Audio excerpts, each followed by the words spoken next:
Hello everyone, welcome back to the channel. So I've been hearing a little bit about this Dylan Mulvaney situation and the drama going on around that and how conservatives are just losing their minds over it. And I think the first time I actually heard about any of this was the news covering how Kid Rock was having a meltdown like a child with a gun over this and just shooting his beer cans. So I just wanted to take a look over this, read a couple of articles regarding how the Bud Light CEO has responded, the general Bud Light stock and how it's taken a dip here in the US but not necessarily internationally, and how Dylan herself has responded to all this. Make sure to remember, like, share, and subscribe. I really do appreciate it. Small YouTuber like me, it goes a long way, and I appreciate you more than you know. So let's get right into it. It's interesting to see how people have interacted or just overall reacted to this, just because they're throwing such a fit over someone else living their life that it is just amazing to me. Like, I have a hard time not seeing it as just jealousy. You know what I mean? But I've never actually seen the commercials that these people were so upset about. I don't know. My brain just couldn't process it at the time. But here we are now, and we're going to watch the commercials that people are so up in arms about, and then we're going to see how Bud Light has responded to all of this as well. So here's the first video. Hi! Impressive carrying skills, right? I got some Bud Lights for us. So, I kept hearing about this thing called March Madness, and I thought we were all just having a hectic month, but it turns out it has something to do with sports. And I'm not sure exactly which sport, but either way, it's a cause to celebrate.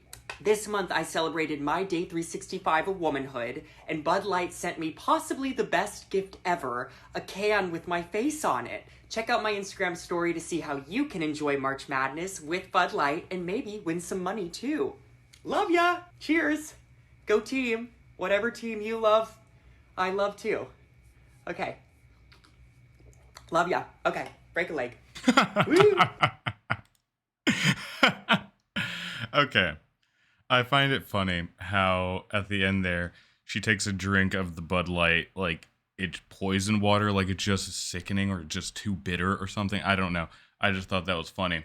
This was going to happen sooner or later. The odds of probability out of 8 billion some odd people, yeah, someone who runs in that community is going to get really big. So there's no point in bitching and moaning when the inevitable was gonna happen. This is how Anheuser-Busch CEO shifts blame on Bud Light to Dylan Mulvaney ads to a not formal campaign. The top executive of Bud Light's parent company, Anheuser-Busch, on Thursday disavowed the embattled company's ties to transgender influencer Dylan Mulvaney. We need to clarify the facts that this was one can, one influencer, one post, and not a campaign, Michael Dorkes told investors during an earnings call. Dorkes went on to decry the information spread on social media after Mulvaney last month posted a photo of a Bud Light while in a bathtub on TikTok to her more than 10 million followers. The company faced immediate blowback from many conservative regions of the country. Calls for a Bud Light boycott have threatened its leading position as the country's most popular brand. During the week ended April 22nd, the most recent industry data available, Bud Light sales plunged 21% versus a year ago, accelerating from a 17% slide a week earlier, and an initial weekly drop of 6% when the controversy kicked off during the first week of April, according to Nielsen IQ and Bump Williams Consulting. Dorkes said that the company was providing direct financial support to delivery drivers, wholesalers, and bar owners who were impacted by the backlash. The controversy also prompted Bud Light to place two marketing executives, Alyssa Herdenscheid, the vice president of marketing, and her boss, Daniel Blake, on leave. The company has been trying to win back the hearts and minds of those who were upset by the Mulvaney campaign. Now, yes, to me, that is all that is. That is just pandering through and through, because they saw that loss of 21%, or at least estimated 21%, and they got scared. And the fact that they put the marketing VP and the marketing president in essentially on paid leave, they are trying to do damage control like crazy because they didn't realize how much a conservative audience was actually contributing to their yearly profits. Moving over, we have the video of Dylan in the bathtub with the Bud Light cans. So I'm not exactly sure how much of this I'll be able to show on here, but a fair decent amount of it should be fine here, but we'll see as we go along. Here's the video.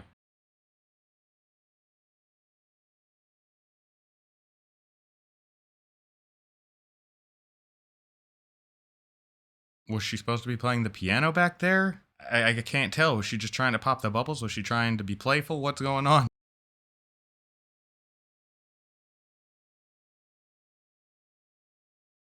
Okay, that was it. But it's nothing offensive or anything like that. It's just someone enjoying themselves while drinking Bud Light while hanging out in a bubble bath. Can't say it's for me, nor would that be an ad campaign that necessarily speaks to me, but at the same time, it's not like it's a reason to completely shut someone down. Yeah, I just think it's a bit much for people to be going after them for when it's just 2 posts, to my understanding, and it really just appears as someone who's enjoying themselves and their new life. All right, and so right now, what I have in front of us is Dylan's response. I can understand why they wanted to try to pull themselves away from the conversation initially, but once it really comes down to it, when you are the focal point, a lot of the times you actually can't draw yourself too far away from the topic at hand because you are the topic, and so therefore you have to address it. Let me know what you think down in the comments. You might want to grab a beverage. This is going to be a longer one. Tonight, the Bud Light controversy spilling over, with the influencer at the center of the debate and the company's CEO both speaking out. It was one post,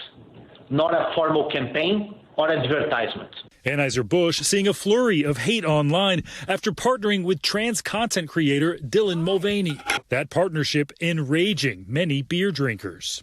Bud Light and Anheuser-Busch. And sales continue to get hammered, falling 21% compared with last year's week ending April 22nd, according to industry consulting firm Bump Williams. Anheuser-Busch CEO Michel Ducaris addressing the sales slide in an earnings call with investors Thursday. We believe we have the experience, the resources, and the partners to manage this.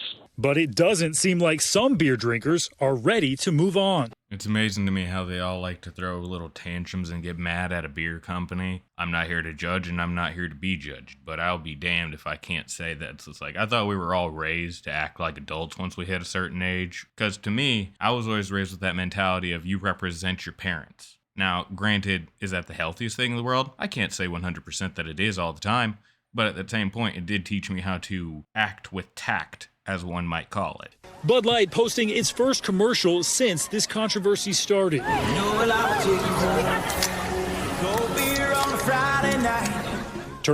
That commercial truly is pandering. Listen to the music in the background. I know I haven't said this. I come from an area of the country that's a bit south, bit east, southeast. You know what I mean? And yeah, you put on some good old country boy music. You have a bunch of pickup trucks in the background with a dusty dirt road or whatever the hell you may have you. Yeah, they're pandering as hell.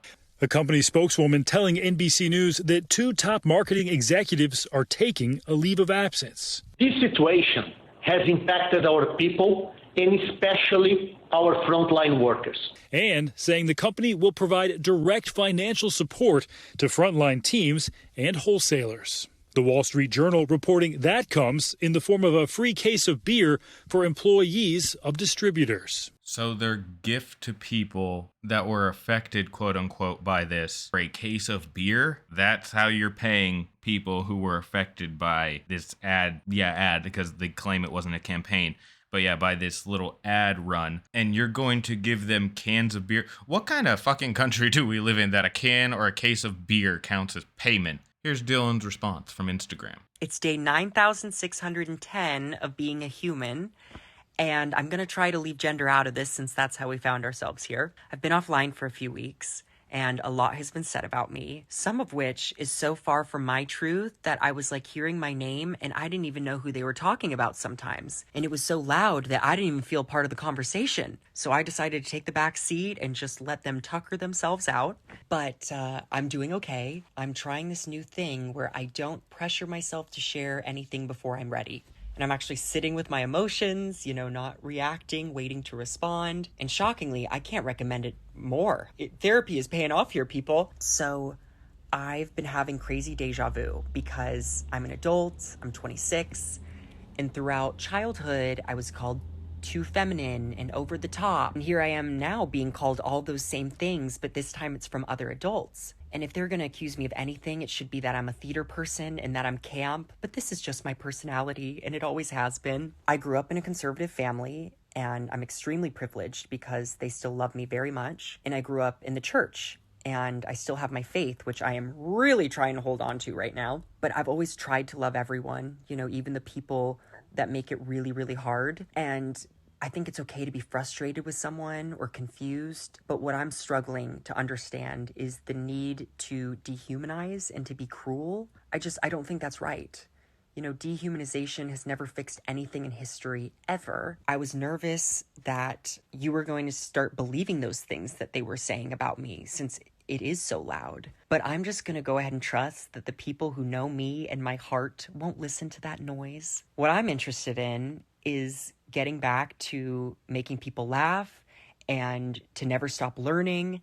And going forward, I want to share parts of myself on here that have nothing to do with my identity. And to those of you who support me and choose to see my humanity, even if you don't fully understand or relate to me, thank you. The good news is that the people pleaser in me has nearly died, but if you're still around, I am too.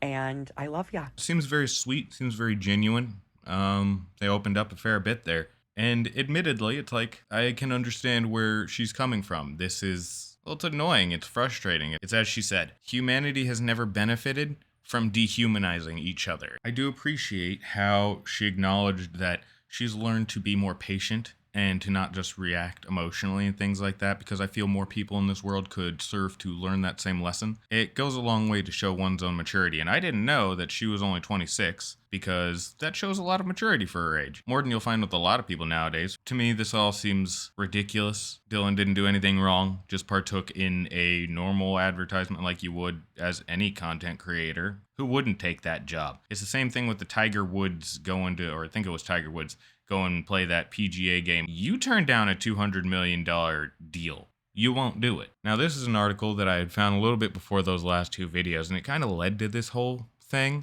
But personally, I'm on the side where I feel like the people who are blowing up on this are just giant children. Let's read the article. Bud Light sales, Dylan Mulvaney beer ad, and whether boycotts actually work, by Bailey Schultz. Or Scholes, I should say. Anheuser-Busch parent company AB InBev is optimistic about its future, despite calls for a Bud Light boycott after a marketing partnership with transgender influencer Dylan Mulvaney. CEO Michael Dorkes noted Thursday that while Bud Light volume declined in the U.S. over the first 3 weeks of April after the uproar, the dip represented just 1% of overall global volumes for that period. I didn't even realize, because in the other article, all they acknowledged was the 21% drop here in the United States, which is just like, oh man, that's really bad. But yeah, when you look at the overall drop is only 1%, it's just like, all right, calm down. On a worldly scale, you seemingly are fine. Next part, with respect to the current situation and the impact on Bud Light sales, it is too early to have a full view, Dorkey said. But in the context of our global business, we believe we have the experience, the resources, and the partners to manage this. The comments raised the question, just how effective are boycotts like the one Bud Light faces? While boycotts can definitely have an influence on a company's public image and reputation, there is less evidence that boycotts have long-term effect on sales revenue, according to Braden King, a professor of management and organizations at Northwestern University Kellogg School of Management. Still, it's possible the company sees a sales dip for a long period of time.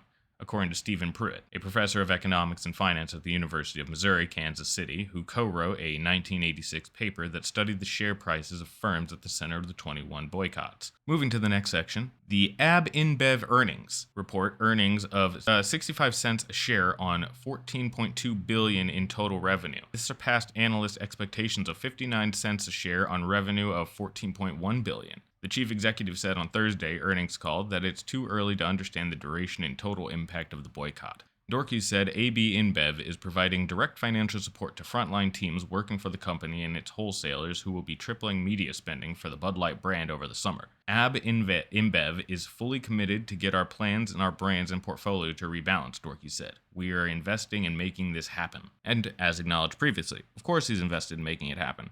You see a big enough sales dip, you are going to have to rebalance it. Otherwise, someone's head is going to be on the chopping block and you will be cut. Next part of the article starts with, it's really easy to switch brands. King said Bud Light sales could be taking a hit in part because so many beer sales are made in public spaces like concerts or bars where consumers may feel pressured by peers to avoid the products. And boycotts against brands like Bud Light are easy to take part in because the beer has so many competitors, Pruitt said. Though experts say boycotts often fail in the long run, there are success stories. Take the 1977 Nestle boycott over the company's marketing practices around infant formulas in developing countries. It wasn't until 1984 that the boycott was suspended once Nestle agreed to comply with the World Health Organization's baby formula sales code. Anheuser-Busch has made some changes since the boycott launched. The company said last month that 2 executives had taken a leave of absence after the backlash. Alyssa Herdenscheid, who oversaw the Bud Light marketing, and her boss, Daniel Blake, who was in charge of the marketing for Anheuser-Busch mainstream brands. Dorky's also said Thursday that the company will have its marketing focus on sports and music. Because of course it will. Where else does their beer belong? It belongs in places where people are not looking at a label or they do not care. Because if your first beer to go to is Bud Light, you either like it because you drank it as a teenager and it has just been your fallback beer for life, or there is nothing better, or you don't know. At least for me, that's how it runs, because fuck, I don't like Bud Light. I'm not gonna lie. Next section of the article is covering just how effective are boycotts. The boycott mostly stems from conservative beer drinkers who feared the company was turning woke, although the brand has also received some pushback from the LGBTQ+ community. Despite the blowback, AB InBev noted at its earnings report that it continues to grow the average percentage of customers purchasing its products. It can be difficult to make a boycott eat into long-term sales. Chick-fil-A is one example of this. The fast food chain has more than doubled its annual sales since people started calling for a boycott to protest its donations to organizations opposed to same-sex marriage. If you're only boycotting one brand in the massive portfolio of AB InBev and you're only to do it for a while, it would be difficult for it to have a long-term effect. It's not clear whether the Bud Light boycott will have an effect on inclusive advertising at large. Marketing experts say inclusive ads are good for business and here to stay, according to the Associated Press. And admittedly, I agree, because the more people that you can bring in to your product to bring to your side of the brand loyalty, the better, because that's especially for a beer brand like this. As I said, they have a bunch of competitors, so they need that loyalty, right? Hell, let them drink it. Just don't turn them against you, right? But yeah, I just wanted to bring you that video today. If you liked the video or found anything informative, like, share, subscribe. Let me know down in the comments what you think. And yeah, see y'all later. Have yourselves a great day.